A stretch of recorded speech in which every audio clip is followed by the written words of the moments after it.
Masanya untuk anda menginfakkan rezeki anda dan juga untuk memastikan agar mendoakan sama-sama amalan korban kita pada tahun ini diterima oleh Allah Subhanahu Wa Taala. Jadi dalam pelaksanaan korban dalam dan luar negara, Easy Korban menawarkan pakej yang boleh anda lihat dan juga boleh anda sertai untuk pakej korban dalam dan luar negara. Untuk bercakap lebih lanjut bersama dengan saya adalah Ustaz Muhammad Hafiz Firdaus bin Toharuddin, Ketua Pegawai Operasi Easy Korban. Assalamualaikum, selamat pagi. Waalaikumsalam warahmatullahi wabarakatuh. Terima kasih bersama kami pada pagi ini. Baik Ustaz, untuk kita bercakap tentang korban ini, sebelum kita bercerita tentang apa yang ditawarkan oleh Easy Korban pada tahun ini, mungkin boleh dikongsikan sedikit untuk kita mengetahui, sudah ada yang kita tahu tapi diperjelaskan berkenaan tentang pengertian dan juga konsep ibadah korban ini, Ustaz. Okey, macam Ismail cakap tadi, memang kalau ikutkan pengertian ibadah korban ni, memang kalau kita Google sahaja pun memang akan jumpalah banyak menceritakan tentang pengertian ibadah. Dan kalau kita cari dalam kitab sekalipun, memang akan ada perkataan-perkataan yang kita tahu apa maksud korban itu. So, korban itu berasal daripada bahasa Arab, perkataan kalimah korba. Korba itu bermaksud dekat ia. Sebab tu kalau kita panggil kawan yang baik dengan kita ialah kawan qarib.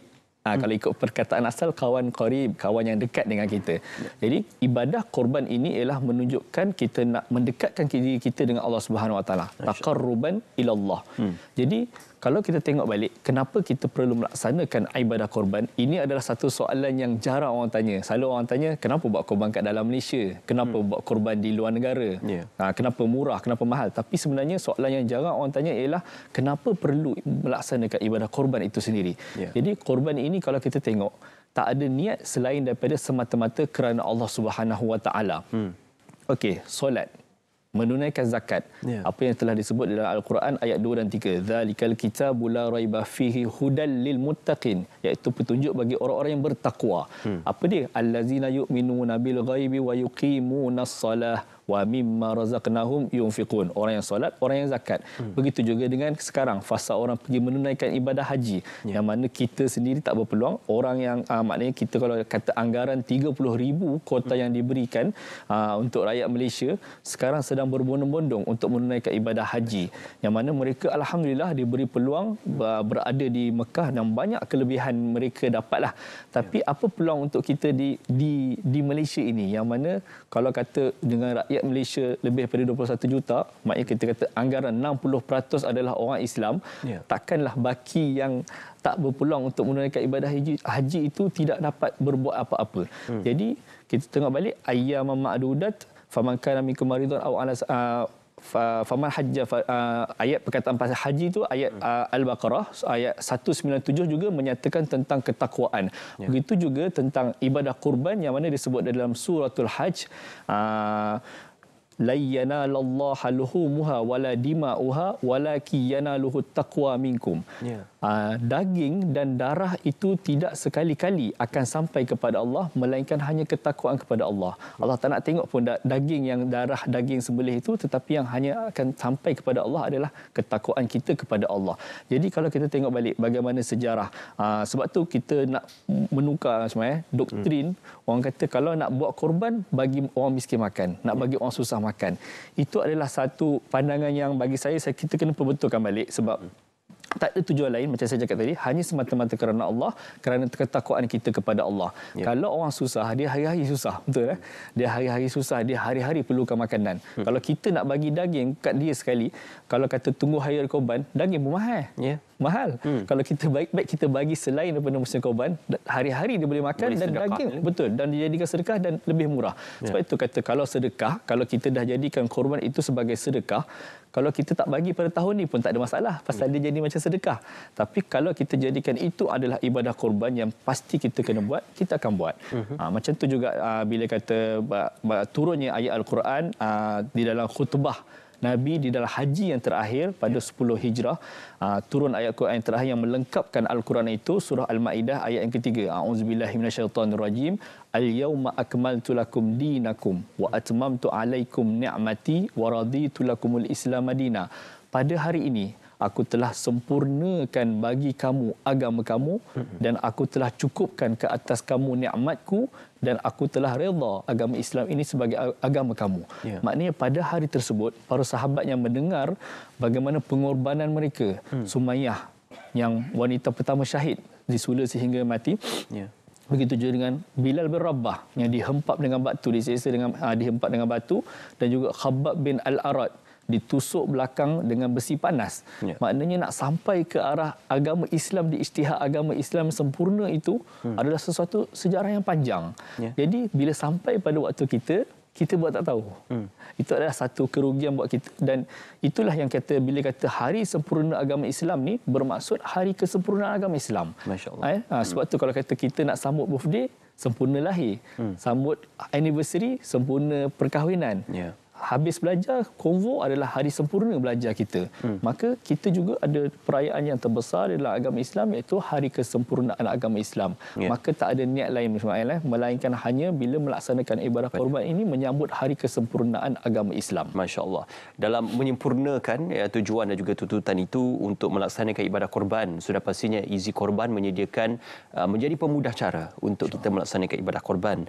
Jadi mungkin ingin diketahui bagi tahun ini antara pakej korban yang ditawarkan oleh Easy Korban dan yang boleh dinikmati ataupun yang boleh disantuni oleh pelanggan-pelanggan. Okey, dia bila kata taqarrub ilallah ni, maksudnya mendekatkan diri kepada Allah, bertakwa kepada Allah ni bermaksud kita akan buat yang terbaik. Ya. Jadi yang terbaik ialah kita melaksanakan ibadah korban itu dengan tangan kita sendiri, dan kalau tak berpeluang, kita tak berani nak sembelih, kita datang tengok hadir pada hari sembelihan itu tersebut. Dan akhirnya yang paling terbaik, kalau tak kata semua pun takut, jangan sampai tak buat langsung. Jadi kita tawarkan dua pakej, iaitu korban lokal dan juga korban global. Korban lokal iaitu pelaksanaan korban di dalam Malaysia, yang mana kita tawarkan satu bahagian lembu ialah RM750, dan juga untuk satu ekor kambing 1249. Begitu juga dengan korban global, yang mana kita tawarkan alhamdulillah, harga yang kita tawarkan ini saya rasa tak terlampau tinggi, dengan harga RM350 sahaja satu bahagian, yang mana kita laksanakan hampir ke 40 buah negara, untuk negara jajahan Easy Korban lah, untuk korban. Itu satu bahagian ya? Untuk satu bahagian. Dan juga dengan harga seekor kambing sebanyak RM590. Jadi untuk hubungi kami tu boleh terus hubungi kami sekarang di talian 1-800-885-885, dan juga boleh terus melayari laman web kami di easykorban.org. Sekarang alhamdulillah sistem sangat mudah. Okey. Maklumat lanjut untuk bagaimana menyertai, kerana mungkin masih ada yang tertanya-tanya, berminat ada niat itu untuk melaksanakan ibadah korban ini. Bagaimana mereka yang berminat untuk tahun ini bersama dengan Easy Korban menyempurnakan ibadah korban? Okey, kalau berminat, kami punya kelebihan, alhamdulillah kami tutup pada hari raya kedua, Mail. Masya-Allah. Kita tutup pada hari raya kedua sebelum jam 12 tengah hari. Kita dia macam ni, Allah bagi ruang untuk orang yang tak berpeluang untuk menunaikan ibadah haji, dia bagi peluang untuk buat korban. Jadi bila bagi peluang buat korban, bagi peluang 4 hari. Kalau kita katalah kita tak daftar lagi korban, pada hari pertama kita tengok pergi masjid, tengok kawan-kawan kita buat korban, so ada peluang untuk daftar pada hari pertama. Terlepas kita buat pada hari kedua, dan ada lagi 2 hari. Jadi Easy Korban alhamdulillah selepas 17 tahun kita melaksanakan, kita dalam bidang pelaksanaan ibadah korban ini, kita boleh beri ruang sehingga pada hari raya kedua. Masya-Allah. Masih berpeluang lagi. Masih ada ruang lagi. Betul. Ustaz, di kesempatan ini sama-samalah kita menyeru, dan mungkin daripada pihak Ustaz dan juga Easy Korban untuk mengajak warga masyarakat yang sedang menonton untuk menyempurnakan ibadah korban bersama Easy Korban. Okey, tanda sayang kita kepada isteri kita, kepada anak kita, tak dapat hanya dibuktikan dengan hanya sekadar di bibir. Hanya berkata kata saya cintakan awak, saya sayangkan awak. Begitu juga kalau sekadar kita tak cukup dengan hanya masuk ke majlis qasidah ataupun majlis berselawat, ataupun kata kita mempertahankan kalimah Allah, orang kata tapi bila time waktu korban tak buat korban. Sebab waktu korban inilah waktu yang kita perlu buktikan sesuatu. Macam tu juga bila sampai hari anniversary isteri kita, kita bagi hadiah sebagai bukti, inilah saya sayang awak. Walaupun kalau kita kata kita sayang, tapi kalau tak bagi apa-apa tu rasa lain. Naluri seorang manusia. Begitu juga dengan kita mempersembahkan sesuatu yang baik kepada Allah Subhanahu Wa Taala, seperti mana terjadi Qabil dan Habil, yang mana satu korban yang paling terbaik itu diterima oleh Allah. Begitu juga nak dapatkan pengiktirafan bagaimana Allah memberi gelaran Khalilullah Nabi Ibrahim, bagaimana menerima arahan untuk menyembelih anak. Tiba-tiba kita nak rasa kita mengaku kekasih Allah untuk dapatkan Khalilullah, itu adalah satu pengorbanan yang besar. Jadi kita nak menjadi seperti Nabi Ibrahim, Nabi Muhammad, itu adalah kita perlu melaksanakan ibadah korban supaya kita akhirnya ada peluang mendekatkan diri kepada Allah Subhanahu Wa Taala. Ya, bersandarkan kepada tahun-tahun yang lalu, sambutannya bagaimana yang dilaksanakan? Okey, alhamdulillah. Kalau ikutkan betul lah, bila kata pandemik COVID-19 bermula pada tahun 2020 itu adalah satu kejutan kepada kami. Disebabkan pada tahun 2020 itu semua tak boleh keluar satu Malaysia. Kami sendiri pun tak boleh keluar negara. Jadi pada waktu itu peringkat dia naik meninggi untuk pelaksanaan korban. Cuma selepas 2 tahun ni Mael, dia sedikit seluruh kemungkinan besar berkaitan dengan ekonomi, tapi alhamdulillah kami dapat mengekalkan harga korban itu. Jadi kalau ikutkan sekarang ni masih lagi positif, maknanya penerimaan itu masih lagi berjalan dan kami alhamdulillah pejabat buka daripada jam 8 pagi hingga 12 malam. Okey. Memang kita buka. Maknanya kalau datang je ke office tu. Di mana tu? Di pejabat kami di Batu Cave Center Point. Okey. Type je Easy Korban, insya-Allah jumpalah. Kalau kata datang siang tu nampak kita punya signboard untuk menuju ke pejabat kami tu. InsyaAllah. Alhamdulillah. Sekali lagi Ustaz, nombor taliannya adalah Okey, 1-800-885-885. Mudah je. 1-800-885-885 ataupun boleh terus layari di laman web kami easykorban.org. Okey, dan juga di laman media sosial Easy Korban. Kami juga ada laman web kami di Facebook Easy Korban Sendirian Berhad. Dan juga kalau nak mudah boleh sahaja WhatsApp kami ke 0132386000, 0132386000. Ini orang kata kalau nak tak pandai nak online boleh melalui offline lah. Okey, masya-Allah, masya-Allah. Satu perkongsian yang baik.